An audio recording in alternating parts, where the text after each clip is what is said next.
Press conference सीधा आपको लेकर चलते हैं, सुनिए क्या कुछ कह रहे हैं। के शासन का जिक्र तो हम करेंगे ही, लेकिन थोड़ा इतिहास में पीछे जाएंगे तो इस देश में बहुत लंबे समय तक कांग्रेस पार्टी को शासन करने का मौका मिला। कांग्रेस पार्टी के इस 55 वर्षों के शासनकाल को जनता ने 2014 में ठीक तरीके से पहचाना और यही कारण था कि कांग्रेस की भ्रष्ट नीति, अराजकता, जातिवाद, सांप्रदायिकता, छद्म, धर्मनिरपेक्षता, इन सारे मुद्दों पर हिंदुस्तान की जनता ने कांग्रेस को नक्शे से भी नकार दिया। और इसमें जो सबसे बड़ा कारण था करप्शन, भ्रष्टाचार। नेहरू गांधी खानदान भी उसमें संलिप्त रहा और पूरी कांग्रेस पार्टी देश में शायद ये अनार उगा के हर साल 1 एकड़ की जमीन पर 10 लाख कमा रहे हैं। उनसे सीखना है तो फ्रीडम ऐप को अभी डाउनलोड कीजिए। यदि मैं उस फहरिस्त गिनानी शुरू करूं तो सैकड़ों ऐसे मसले हैं जो भ्रष्टाचार के नाते इतिहास में दर्ज हो गए। नेहरू जी के मंत्रिमंडल में मेनन जब रक्षा मंत्री थे तब एक जीप घोटाले की गूंज हुई थी। उसके बाद कालांतर में आपने देखा होगा कि कभी बोफोर्स के नाम पर, कभी दवा घोटाले के नाम पर, कभी कोयले के, कभी स्पेक्ट्रम के, एक लंबी फहरिस्त कांग्रेस के हिस्से में जुड़ी रही जिसमें बड़े पैमाने पर भ्रष्टाचार हुआ। कॉमनवेल्थ से लेकर तमाम जिसके किस्से अक्सर होते हैं। यही देश है जहां नारे गूंजते थे, मिस्टर क्लीन, नकली क्यों है तोप मशीन। बोफोर्स के उस घोटाले से लेकर ठेठ पाताल से लेकर आकाश तक मनमोहन सिंह जी की सरकार भी इससे बची नहीं। और जब दिल्ली में कांग्रेस पार्टी नहीं बची, नेहरू गांधी खानदान नहीं बचा, तो जब कांग्रेस पार्टी का शासन जब राजस्थान में रहा, कोई न कोई बड़े भ्रष्टाचार के मुद्दे उसके साथ जुड़े रहे। इतना तो राजस्थान की, हिंदुस्तान की जनता ने सब्र कर लिया होगा, लेकिन सब्र की सीमा तब टूटती है कि जब नेहरू गांधी खानदान के दामाद के उस पर सीधे सीधे उंगली उठती है।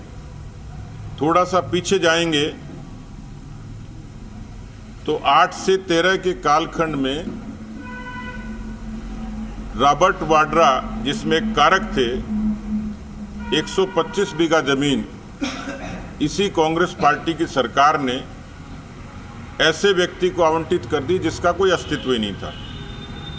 बाद में ये सारी चीजें घूमते घूमते जब इसका कनेक्शन देखा गया तो रॉबर्ट वाड्रा और उसकी मां की कंपनी स्काईलाइट हॉस्पिटैलिटी का उसमें सीधे सीधे जुड़ाव महसूस किया गया। कालांतर में जब ये मुद्दा हाई कोर्ट में गया तो जब इस बात की सुनवाई शुरू हो गई और इसकी चर्चा शुरू हुई, तब इनको फिक्र हुई और कोर्ट में इस मामले को खारिज करने के लिए, निरस्त करने के लिए कि अब इसमें न प्रमाण है न दम है। लेकिन ये मामला सुर्खियों में दोबारा से तब आया जब हाई कोर्ट ने उनकी अपील को इस आधार पर निरस्त कर दिया कि अभी इस पर सुनवाई जारी रहेगी। यानी ये एक किस्म से एडमिशन है कि कहीं न कहीं इसमें कानूनी तौर पर, विधिक तौर पर और परंपरागत और सामाजिक तौर पर कहीं न कहीं रॉबर्ट वाड्रा की और उसके परिवार की कोई संलिप्तता इस लैंड अलॉटमेंट में रही है। और इसलिए आज दो पक्ष थे कि जिसकी चर्चा अक्सर होती है। भ्रष्टाचार जो कांग्रेस पिछले 55 वर्षों में लूट और झूठ का जो खेल खेला, देश में भी और प्रदेश में भी, लेकिन राजस्थान के किसानों की ज़मीनों को हड़पने का काम करना और फिर वाड्रा को बेनामी तरीके से उसको आवंटित करना और हाईकोर्ट द्वारा फिर इनकार करना, इसका मतलब ये पुख्ता करता है कि कहीं न कहीं इसमें केवल आटे में नमक नहीं है, ऐसा लगता है कि नमक में आटा है। और इसलिए हम लोगों ने इस पर पुरजोर तरीके से कहा। परसों हमारे प्रवक्ता ने इस पर पूरी बात मीडिया के समक्ष रखी है।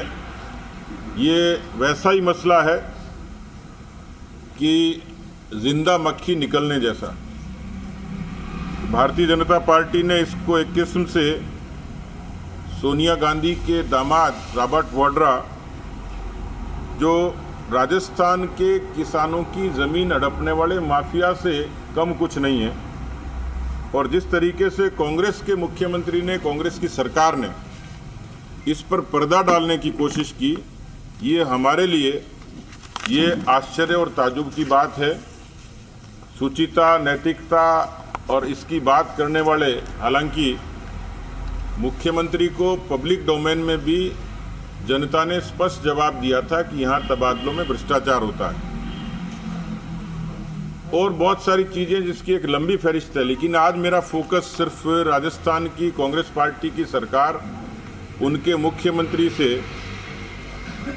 हमने कुछ सवाल किए थे कि जो बातें अभी आई हैं, तो राहुल गांधी जी ने यात्रा निकाली यहाँ पर। तो मेरा उनसे ही प्रश्न है कि इस मसले पर जहाँ उनकी सरकार है और उनके सीधे सीधे किसी रिश्तेदार के खिलाफ इस तरीके से किसानों की ज़मीन हड़पने का मामला होता है, तो अपनी चुप्पी कब तोड़ेंगे, उस पर अपनी प्रतिक्रिया कब देंगे और उस पर एक्शन कब करेंगे। यदि ऐसा है, या तो ये झूठ है, उसको साबित करें, और यदि सत्य है तो रॉबर्ट वाड्रा के द्वारा हड़पी गई 125 बीघा ज़मीनें किसानों की, वो उनको कब वापस मिलेंगी, राजस्थान की सरकार उस पर कब पहल करेगी। ये मैं प्रेस नोट के जरिए आपको सारी बातें दूंगा इसमें, लेकिन कुल मिलाकर हमारा आरोप यही है कि जो हाईकोर्ट ने भी अपने ऑर्डर में उसको रेखांकित किया अच्छे तरीके से, और यही कारण है कि हाईकोर्ट ने उसको रिफ्यूज किया। इन्होंने फिर इन्हीं के कंपनी के महेश नागर ने एसएलपी दायर की थी, जांच को रोकने की मांग की थी, लेकिन कोर्ट ने उसको नकार दिया। और ये भी सही है कि जो स्काईलाइट हॉस्पिटैलिटी है, ये रॉबर्ट वाड्रा की मदर और उनकी खुद की कंपनी है, जिसका याचिका से कोई कानूनी वैधता नहीं थी, मामला गंभीर था। इसी कारण हाईकोर्ट ने उसको ऑब्जर्वेशन का आदेश दिया था। एक लंबी सी फहरिस्त है, इसमें कुछ एविडेंसेज हैं जो मैं आपको रिटर्न में दूंगा, लेकिन मेरा इसमें सीधा सीधा ये सवाल यही है कि इसमें राजस्थान के हमारी जो चिंता है, हमारी जो फिक्र है और हमारा जो सवाल है कि मुख्यमंत्री अशोक गहलोत जी ने दामाद श्री को खुश करने के लिए कानून की अनदेखी करके ये ज़मीनें गलत तरीके से स्काईलाइट कंपनी को दी गई, और ऐसे में ऐसा लगता है कि राजस्थान की आवाम से, राजस्थान के किसानों से उनका कोई बहुत सरोकार नहीं है। उनकी मंशा ऐसी लगती है कि न खाता न बही, सोनिया गांधी जो कहे वही सही, इस तर्ज पर वो राज चला रहे हैं। दूसरा, एक बार फिर से कुछ चीज़ें ऐसी कांग्रेस की तरफ से आई इस यात्रा में। बाकी चीज़ें तो बड़ी रोचक सी थी, लेकिन भगवान श्री राम के बारे में जो कांग्रेस की धारणा थी वो समय समय पर बदलती तो रहती है, लेकिन कांग्रेस की चाटुकारिता की पराकाष्ठा है कि जिनको राम जन्मभूमि पर ऐतराज़ था, जिनको राम सेतु पर ऐतराज़ था, जिनको जो जय श्री राम और जय सिया राम के भेद को नहीं जानते, वो सलमान खुर्शीद जी ने राहुल गांधी की तुलना भगवान श्री राम से की है। एक सज्जन है यहाँ, उन्होंने महात्मा गांधी से की, जिसके बारे में खुद राहुल गांधी जी ने कहा कि भाई महात्मा गांधी से मेरे तुलना नहीं हो सकती, तो फिर राम से कैसे होगी। कुल मिलाकर कांग्रेस का जो चरित्र है चाटुकारिता का, भ्रष्टाचार का और भगवान राम के अस्तित्व को नहीं मानने का है।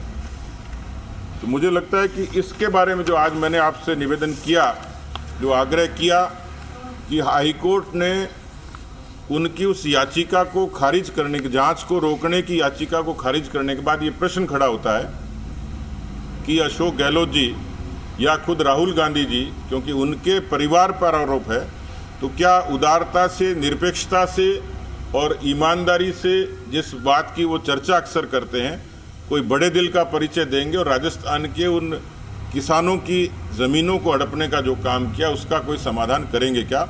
आज का मेरा इस पत्रकार वार्ता का मंतव्य यही था। परसों दिल्ली में भी हमारे प्रवक्ता ने इस मामले में पूरी बात रखी है। कुछ चीज़ें मैं प्रेस नोट के जरिए आप लोगों तक पहुंचाऊंगा। धन्यवाद। सतेज जी, आपसे कांग्रेस की ये तमाम बातें राजनीति की कर रहे हैं, बीजेपी में घर पर रोककर दोनों महात्मा जी ने ये कहे कि भाई जहाँ मैं खुटा गाड़ दूंगा उसको तो नरेंद्र मोदी भी नहीं हिला सकता है। तो जैसे अंगद के नेपाल रावण में आज भर दो, क्या ये राजनीति के किन पॉइंटों की ओर इशारा कर रहे हैं? जहाँ एक ओर आप इतना जनघोष यात्रा लेकर के संगठित करने की बहुत अच्छा याद की रहा, जहाँ ये बड़े नेता इस तरह के बड़बोले बोल रहे हैं, क्या आने वाले चुनाव में इसका क्या असर है? भारतीय जनता पार्टी एक मजबूत संगठन है और विचारों का अथाह संगठन है और बहुत बड़ी संख्या में भारतीय जनता पार्टी के विचार के प्रति, मोदी जी के नाम के और काम के प्रति लोगों का एक सम्मान है, आकर्षण है, एक निष्ठा है। इसलिए मैं उनके बयान पर तो कोई प्रतिक्रिया करूंगा नहीं, लेकिन भारतीय जनता पार्टी पर इसका कोई असर नहीं होगा। मेरा ये सवाल था कि ये मामला पुराना है, 8 साल से केंद्र में आपकी सरकार है, नरेंद्र मोदी जी प्रधानमंत्री हैं और कोर्ट में मामला चल रहा है, तो अचानक क्या जरूरत पड़ी बीजेपी को या आपका ही मुद्दा उठाने की? कोर्ट की प्रतिक्रिया के बाद जरूरत पड़ी कि इससे ये प्रूव होता है कि कहीं न कहीं उसके कनेक्शन है, क्योंकि हाई कोर्ट में जब सुनवाई चल रही थी इस तरीके की बेनामी ज़मीन को अलॉटमेंट की, उसमें यदि रॉबर्ट वाड्रा की कंपनी की तरफ से कोई व्यक्ति उसमें पेश होता है तो ये अनार उगा के हर साल 1 एकड़ की जमीन पर 10 लाख कमा रहे हैं। उनसे सीखना है तो फ्रीडम ऐप को अभी डाउनलोड कीजिए।